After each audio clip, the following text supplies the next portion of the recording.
George Mason University. Throughout its 50-year history, our mission has remained clear: to prepare a diverse population of students to think and to grow in a climate of unbridled academic freedom. After Dr. Caroline Crocker simply mentioned intelligent design in her cell biology class at George Mason University, her promising academic career came to an abrupt end. My supervisor invited me into his office. He said, "I'm going to have to discipline you for teaching creationism." And I said, I mentioned intelligent design on a couple of slides, but I did not teach creationism. He said, "Nonetheless, you have to be disciplined." At the end of the semester, I lost my job. Not only did this well-loved professor lose her job at George Mason, she suddenly found herself blacklisted, unable to find a job anywhere. So whenever I interviewed for a job, I would be offered it, usually on the spot. Since this has happened, and since people can Google my name, I'm finding that when I send my credentials, I do get interviews, I get many interviews, but I never get offered a job. I don't tell them about my science sin. I was only trying to teach what the university stands for, which is academic freedom. There's nothing to be learned in neurosurgery by assuming an accidental origin for the parts of the brain that we work on. It wasn't just biologists who were feeling the Darwinist wrath. When neurosurgeon Michael Egnor wrote an essay to high school students saying doctors didn't need to study evolution in order to practice medicine, the Darwinists were quick to try and exterminate this new threat. A lot of people on a lot of blogs called me unprintable names that were printed. There are a lot of very, very nasty comments. Other people suggested that people call the university I work at and suggested perhaps it's time for me to retire. I realized when I kind of went public with my doubts about the adequacy of Darwin's theory that I would encounter criticism. What has amazed me is the viciousness and the sort of baseness of it. I'm an old guy. I have tenure. I'm academically safe. But the young people and what is happening to them in America right now because of this scientism gulag is really terrible. Apparently, Professor Marks was not as safe as he thought.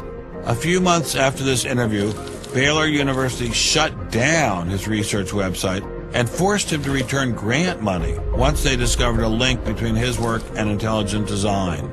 In order to attract grants, you have to market yourself. So you put up sites and call yourself labs and groups and things like that in order to get visibility. And in my entire experience in academia, I never went to any superior and asked them any permission to put up any of these labs. So the fact that this was singled out, let alone shut down, is jaw-dropping. It's astonishing. I have never been treated like this in my about 30 years in academia. Shut up, you freak! I say shut up! It's a madhouse! If you peel back the onion, I think that there is no doubt that the center of this is my work in what some would call intelligent design. People really get emotional about this. Whenever you say intelligent design in a room of academics, them's fighting words. Creationists. Astronomer Guillermo Gonzalez found himself in a fierce shootout with Iowa State University following the publication of his book, arguing that the universe is intelligently designed. Despite a stellar research record that has led to the discovery of several planets, his application for tenure was denied, putting his career in jeopardy. I worried about my tenure a little bit in 2005 when the petition was being circulated because I viewed that as a strategy of Hector Avalos and his associates to try to poison the atmosphere on campus against me because he knew I wasn't tenured yet and I was very vulnerable. I have little doubt that I would have tenure now if I hadn't done any professional work on intelligent design. Dr. Gonzalez had this advice for scientists who might be thinking about following his example. If they value their careers, they should keep quiet about their intelligent design views. We know there are times and places to be quiet, and other times and places when we can make noise if we want to. Will you show us? Of course. Boys and girls, how would you like to show some of the ways we know of being quiet? It's the kind of thing where you just learn to keep your mouth shut. In addition to those scientists who were willing to appear on camera, we encountered many more who didn't dare show their face for fear of losing their jobs. You use an intelligent design perspective to get the research done, but you're not allowed to talk about it in public.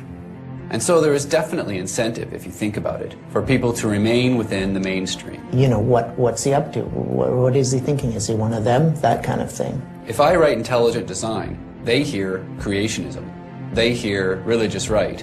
They hear theocracy. So it appears Mr. Shermer, the self-styled skeptic, was wrong on this one. Intelligent design was being suppressed in a systematic and ruthless fashion. But maybe intelligent design should be suppressed. I didn't like what was happening to these scientists, but on the other hand, we don't want our kids being taught that the Earth is flat or that the Holocaust never happened. It was time to ask the scientific establishment what was so bad about intelligent design. Intelligent design people are not genuine scientists. Intelligent design is a racket. It's just propaganda. The only intelligent thing about it is to have got people to call it that. It's really very stupid as well. Huh? Everybody knows science education in America is appalling. What we don't need at this time is intelligent design in the classrooms. To present intelligent design stunts their educational growth. It stunts their intellectual growth. But what I don't understand is how these animals could have been on Earth millions of years before man.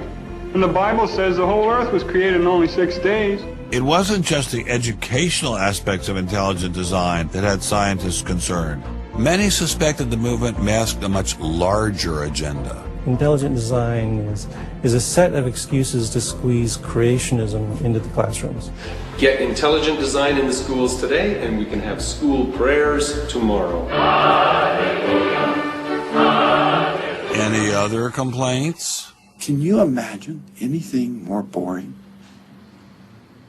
The boredom attached to ID is supreme.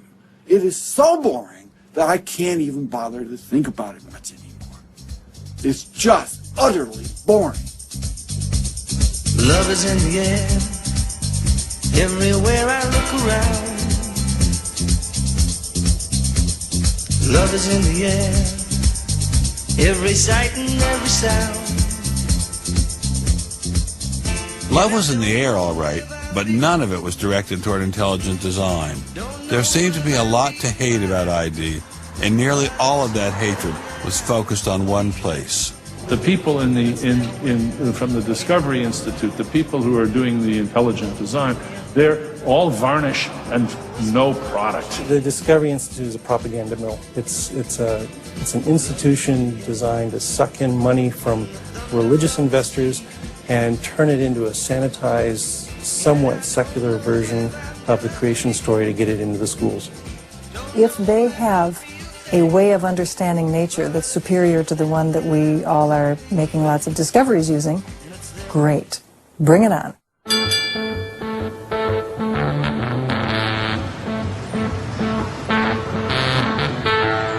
We are really, really lost.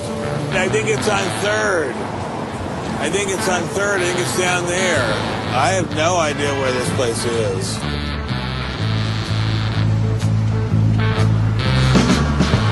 I guess I'll just keep walking. Do you have any idea where the Discovery Institute is? Have you ever heard of that? Never heard of that. Okay, thank you. How are you, sir? Good. Do you have any idea where the Discovery Institute is? Discovery Institute, not a clue. Discovery Institute. Thank you. It's very kind to get off. Welcome to Seattle. Thank you, sir. It's got to be this whole building.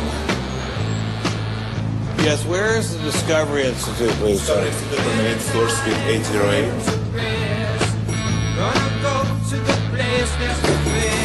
Okay.